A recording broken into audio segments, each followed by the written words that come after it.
On se retrouve dans cette vidéo où l'on va parler plus particulièrement du courant libéral.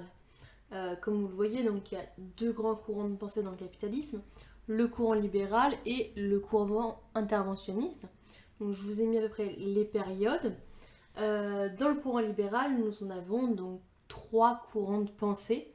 La pensée classique, la pensée néoclassique et la pensée qu'on dit hétérodoxe.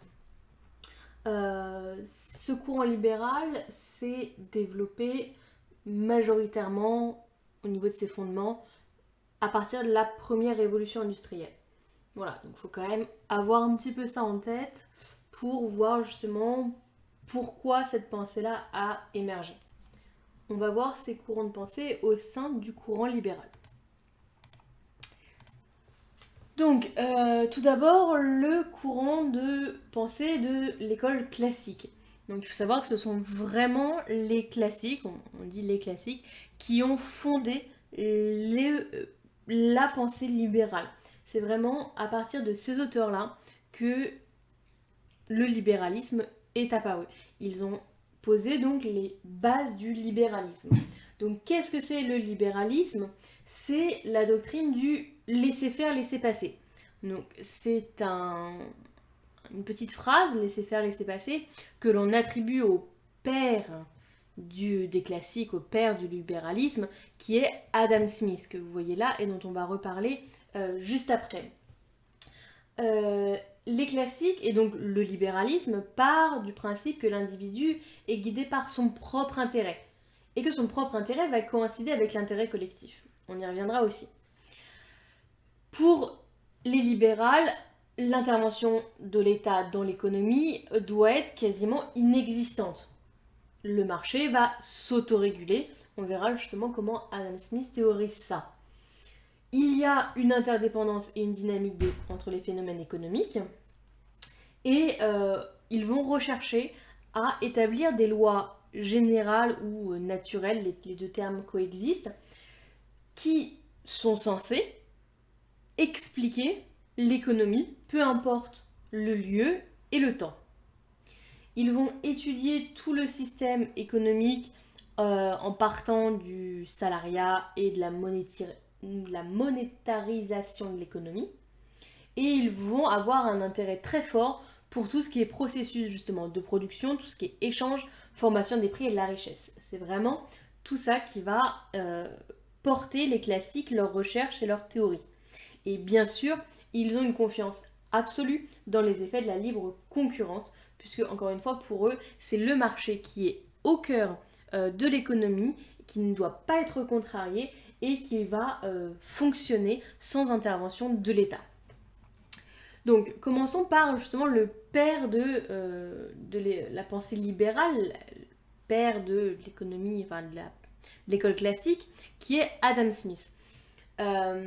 Donc Adam Smith, il a notamment une théorie très célèbre, qui est la théorie de la main invisible du marché.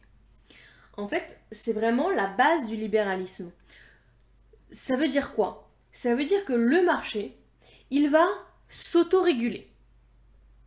Le marché est composé donc de l'offre et de la demande, rencontre entre l'offre et la demande, loi du marché, tout va s'équilibrer de façon, entre guillemets, magique. Et cette fameuse magie-là est représentée dans l'économie, dans les classiques, par cette fameuse main invisible. Adam Smith dit vraiment que il n'y a pas besoin d'intervention, puisque il y a cette main invisible qui est aussi comparée, alors il faut remettre ça dans le contexte de l'époque, à la main de Dieu, qui va intervenir donc sur le marché d'elle-même, toute seule, et qui va tout auto-réguler.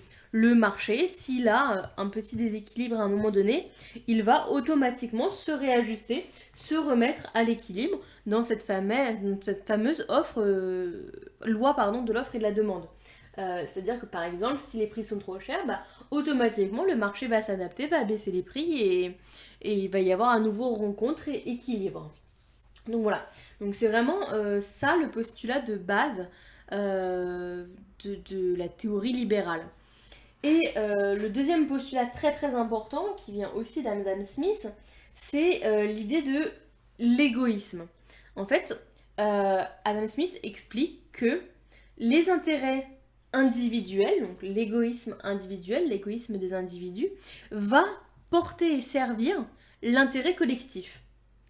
Donc en gros, et c'est la citation que je vous ai mis là, il explique que les gens donc, qui travaillent et qui offrent des biens comme les exemples, voilà, il avait pris du boucher, du brasseur, du boulanger, il le faisait pas par bonté de cœur ou par gentillesse ou par charité. Non, il le faisait pourquoi? Parce qu'il savait qu'en offrant ça aux autres individus, ils allaient en récupérer un propre profit à eux, en l'occurrence sous la forme du salaire. Et donc en fait, c'est vraiment tout le monde recherche son intérêt. Et c'est en recherchant son intérêt personnel, égoïsme, que on se met au service de l'humanité, qu'on va en fait rendre service aux autres. Donc voilà, et ça va vraiment porter tout le système libéral. Et donc on va voir les autres auteurs qui sont venus se greffer dans ce courant de pensée. Donc je vous les ai pas tous mis, mais je vous en ai mis quand même certains qui sont assez connus et importants. Donc je les ai classés par ordre chronologique. Tout d'abord, il y a eu Malthus. Alors, Malthus, ses théories ne se sont pas démontrées pour l'instant. Mais j'ai trouvé que c'était important quand même parce que vous allez voir pourquoi. Voilà, l'idée de base de Malthus, c'est de dire que il y a un problème de démographie et qu'il va y avoir un gros problème, une crise démographique très importante. Pourquoi? Parce que la population augmente très vite, de façon même presque exponentielle, alors que les ressources, elles, ont plutôt tendance à s'amenuiser ou à être assez linéaires. Et donc pour lui, il y a à un moment donné un déséquilibre qui va être de plus en plus important et qui va arriver à une crise entre guillemets très grave. Bon, ça on ne l'a pas encore vu. Néanmoins, Malthus est important parce qu'on parle souvent de politique malthusienne. Et on a vu notamment un pays appliquer une politique malthusienne, c'était la Chine. La Chine ont eu une croissance très très rapide et ils ont mis en place une politique malthusienne qui était la politique de l'enfant unique, du contrôle des naissances, puisque c'est ce que préconise Malthus en fait. Lui, ce qu'il dit, c'est vraiment, il y a un moment donné où c'est quoi la solution? Eh bien, contrôler les naissances, donc contrôler le nombre d'enfants, se limiter à un nombre d'enfants dont on est capable d'entretenir. Alors, il faut remettre ça en plus à l'époque, et c'était un pasteur anglican, donc notamment, il prônait énormément l'interdiction formelle d'avoir des enfants hors mariage, parce que ça devait permettre aussi de contrôler les naissances. Et puis, et là c'est très controversé comme position, mais il pensait, enfin il prêchait l'idée que il ne faut pas aider les pauvres. Voilà, donc c'est très très controversé, hein, mais c'est sa théorie, parce que si on aide les pauvres, eh ben ils vont continuer en fait à être pauvres, ils vont continuer à rester dans ce schéma et dans ces spirales avec leurs enfants, et en fait la pauvreté va continuer à croître et à se multiplier. Donc voilà, donc pour lui il y avait vraiment deux choses, c'était arrêter d'aider complètement les pauvres et limiter vraiment la reproduction humaine, si vous me permettez ce terme. Voilà, donc j'en parle notamment à cause de la politique malthusienne mise en place par la Chine, sur laquelle ils sont revenus quand même maintenant. Passons à Jean-Baptiste Say, donc, qui est l'un des deux auteurs français que nous avons ici. C'est un économiste classique français majeur. Sa plus grande théorie, c'est la loi de Say, ou aussi appelée la loi des débouchés. Et donc, lui, ce qu'il explique, c'est que toute offre crée sa demande. Donc, c'est-à-dire qu'il part du principe que lorsqu'une entreprise va mettre sur le marché un bien, ce bien va lui rapporter une certaine somme d'argent, et cette somme d'argent-là va être redonnée aux salariés ou aux propriétaires de la dite entreprise. Donc en fait, pour c'est vraiment comme si l'économie était vraiment en circuit fermé, comme s'il n'y avait jamais d'épargne. Et donc, pour Jean-Baptiste Say, la monnaie n'est pas au cœur de l'économie. La monnaie n'est qu'un moyen facilitateur. C'est pas ça qui va pouvoir impacter le niveau de production. Donc, depuis, on a fait d'autres études sur la monnaie, mais en tout cas, voilà. Et du coup, il part vraiment de l'idée que y a un équilibre qui est total entre l'offre et la demande et qu'il ne peut pas y avoir du coup de surproduction. Voilà. S'il y a des petits déséquilibres, bah pour lui, il reste dans la lignée d'Adam Smith. Ça va obligatoirement se corriger par principe du marché naturel. Et du coup, il considère qu'il ne faut pas avoir de politique monétaire. Voilà, pour lui, ça ne marchera pas. Et ça va être l'une des plus grosses critiques qui va être faite à Say plus tard quand on verra les interventionnistes. Ricardo, donc, lui, a développé donc, une théorie qui s'appelle la théorie de la valeur. Et là, on introduit la notion déjà un tout petit peu d'utilité. Pour Ricardo, le prix d'échange d'un bien n'est pas déterminé justement par son utilité. C'est vraiment le coût de production qui va déterminer le prix des marchandises. Donc c'est-à-dire que c'est le travail qui donne la valeur aux choses. Il rejoint aussi Malthus sur l'idée que la population ne cesse de croître alors que y a une diminution des ressources naturelles, etc. Et que du coup ça peut être problématique, qu'il y aura peut-être un problème lié au développement démographique. Mais pour lui, le meilleur moyen de contrer ce problème-là de rendement, en fait, c'est la spécialisation par pays dans des domaines d'activité. Voilà. Il explique vraiment que plus un pays va être spécialisé, plus il pourra faire des économies d'échelle notamment, et plus le prix de ces marchandises à lui sera meilleur, et on pourra avoir un avantage comparatif. Et dans ce sens-là, il défend énormément le libre-échange. Pour lui, c'est vraiment ce qui est primordial à l'économie. C'est le libre-échange. Pour lui, c'est bénéfique pour tout le monde. C'est un système vraiment gagnant-gagnant. Et voilà. Donc c'est vraiment un grand défendeur du libre-échange. Donc Bastiat, Frédéric Bastiat, qui est un autre donc, économiste français. Donc c'est pareil, évidemment. Il est à fond pour le libre-échange, le libéralisme.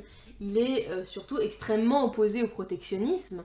Donc pour lui, il ne faut absolument pas qu'il y ait de barrières commerciales.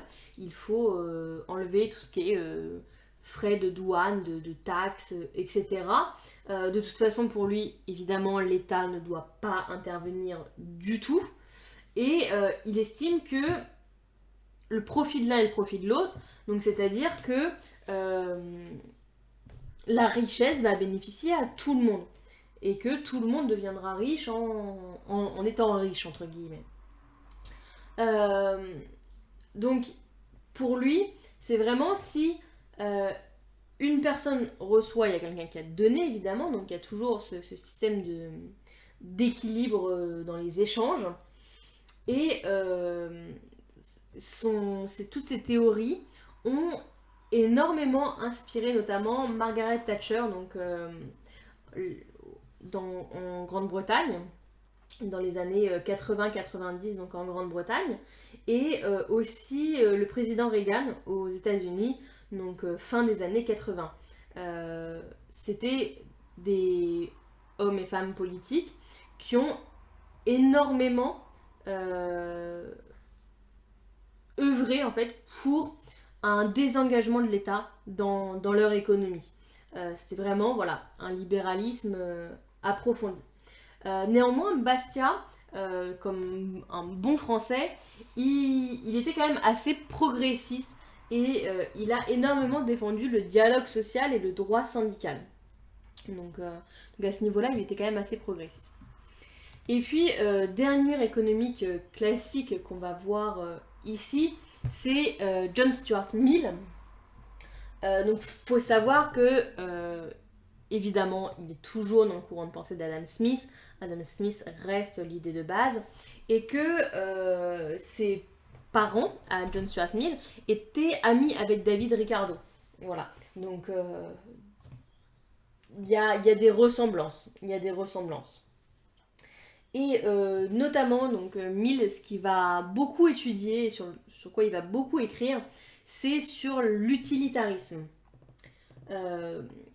Pour lui, c'est vraiment l'utilitarisme qui va être au cœur de l'économie. C'est ce qui va... comment dire, c'est ce qui va vraiment pousser les hommes en fait à agir, c'est la notion d'utilité, d'utilitarisme. Et il rejoint donc Smith sur l'idée de l'égoïsme. C'est en pensant à soi et à son propre bien-être, son propre bonheur personnel, que bah, ça va fonctionner pour les autres aussi, en fait. Et pour lui, pour Mill, le fondement de la société, le but de l'humanité, ça va être justement que le bonheur individuel et le bonheur de la société soient égaux, en fait.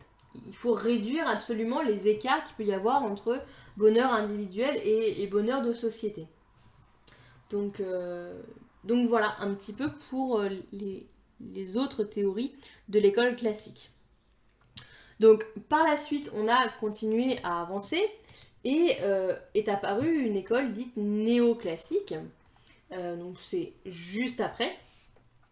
Et l'école néoclassique, elle s'est quand même, il faut remettre en contexte historique, développée énormément en réaction, on va dire, au Capital de Marx. C'était au moment où Marx venait de publier son livre. Et du coup, on reviendra sur le marxisme, donc je ne vais pas revenir dessus aujourd'hui. Mais du coup, les néoclassiques voilà, prennent un petit peu ce que dit Marx et essayent pas de dire le contraire, mais en tout cas de démonter plus ou moins la théorie. Et donc notamment, ils vont partir d'un postulat que la société n'est pas constituée de classes, justement, qu'il n'y a pas d'affrontement de classes. Hein, la lutte des classes de Marx, là, est totalement mis à plat par les néoclassiques. Eux, ils vont partir d'individus. Les individus et le concept vraiment d'homo economicus, donc d'homme économique, est la base de la théorie. On est vraiment dans de la microéconomie. Ils ont énormément œuvré pour la microéconomie. Et c'est là aussi où ils sont un petit peu je vais pas dire en transformation des classiques, enfin ils sont pas en opposition, mais ils vont transformer un peu l'idée des classiques, où dans les classiques, il y a des idées de groupes, de groupements, d'acteurs, etc. Là, ils parlent vraiment juste d'individus et ils enlèvent tout ce qui est regroupement. Donc méso-macroéconomie, ils enlèvent totalement ça. On est vraiment sur de la micro, presque pure et dure. Donc l'homo economicus doit être normalement un individu qui va agir de façon rationnelle. Il y a vraiment cette idée de rationalité. Il va essayer de maximiser, l'homme va maximiser sa satisfaction avec ses ressources limitées. Il va optimiser tous ses comportements. Et c'est par contre, exactement comme dans les classiques, le marché qui va permettre de faire tout ça. Marché, concurrence pure et parfaite, modèle de référence, et pas d'intervention ou très peu de l'État. L'État ne doit juste garantir que l'existence du marché, c'est tout. Il n'y a pas d'autre vocation pour l'État, pas d'intervention économique, C'est le concept d'État gendarme. L'État a juste vocation à assurer les fonctions régaliennes. Et tout ce qui est prix et compagnie, bah, tout s'équilibre, main invisible, Adam Smith, aucun problème là-dessus. Il n'y a pas de transformation à ce niveau-là. Et enfin, on a un troisième courant. Alors, le père fondateur de ce courant-là, c'est Joseph Schumpeter, qu'on peut retrouver beaucoup aussi en management. Il n'a pas fait que de l'économie, Schumpeter. Il est assez multiple. Et c'est d'ailleurs pour ça qu'on parle d'hétérodoxe. Il faut savoir qu'en économie, quand on parle d'hétérodoxe, c'est en général des auteurs qu'on a du mal à classer, qu'on a du mal à mettre dans un seul groupe. Voilà. Et donc, je vais surtout parler donc de Schumpeter. Et Schumpeter, il dit quoi? Alors, il n'est pas en total désaccord avec les néoclassiques, néanmoins il va un peu plus loin. Et lui, il va surtout dire que le déséquilibre est nécessaire en fait. C'est en fait logique dans le capitalisme qu'il y ait des déséquilibres. C'est des déséquilibres qui vont se résorber au bout d'un moment, mais en fait, il explique qu'il y a des cycles dans l'économie. Et là, il se rapproche énormément des travaux de Kondratiev, si vous avez étudié un petit peu les cycles, justement. Et Schumpeter, vraiment, est dans cette idée que il y a des cycles dans l'économie, et que la base de ces cycles-là, c'est quoi? C'est l'innovation. Et en fait, il va y avoir des innovations qui vont être destructrices dans un second temps, mais qui vont tellement toujours se renouveler que le cycle va revenir. Et que ces variations-là vont s'équilibrer, mais sur un long terme en fait. Notamment, on peut voir ça dans les innovations technologiques actuelles. Si on prend un exemple, donc du coup plutôt management qu'économique, mais ça fonctionne. Prenons l'exemple donc de l'innovation des appareils photo numériques. Donc l'innovation de la photo numérique apparaît. Nous sommes donc dans l'étape 1. C'est un facteur de croissance économique puisqu'il y a des entreprises qui se développent, il y a tout à refaire, tout à recréer, etc.